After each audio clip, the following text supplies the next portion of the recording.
Кутии со надпис «Помош за Алепо» ќе бидат поставени во јавните институции за собирање на средства и уплатници со цел на дознака донација за Алепо. На овој начин Сдруженијето на граѓани Легис и првата детска амбасада во светот Медјаши ја одбележуваат неделата на солидарност со децата бегалци од Сирија.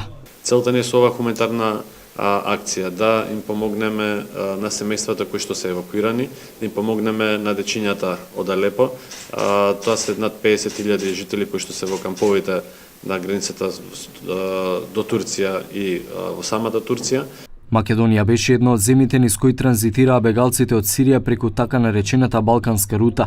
Во прифатните центри во Куманово и Гевгелија се уште има сирици кои не успеале да ја поминат границата со Србија и да го продолжат патот кон западноевропските земји. Според Драги Змијанац, основач на првата детска амбасада Медјаши, вели дека Македонија успешно го положила испитот со справувањето со мигрантската криза.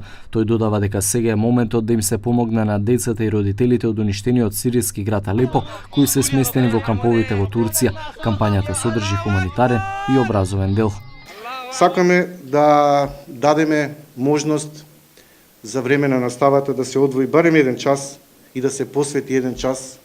Ние и во таа насока издадовме една брошура да се разговара за состојбата со децата бегалци, за нивните потреби, многу малку се говори за нивните потреби, и граѓаните во Република Македонија и Македонија да бидат свесни за состојбата во кој се наоѓаат децата во Сирија и во сите краишта каде што навистина најголеми жртви од безумието.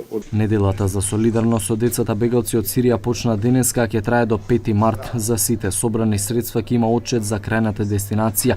Инаку за 6 години колку што трае војната во Сирија, загина околу 300.000 лица. Најмногу жртви има во Алепо, кој во моментов е град на духови. Пред војната овој град броеше 1,8 милиони жители, но сега во урнатините од војната останати се само неколку илјади цивили.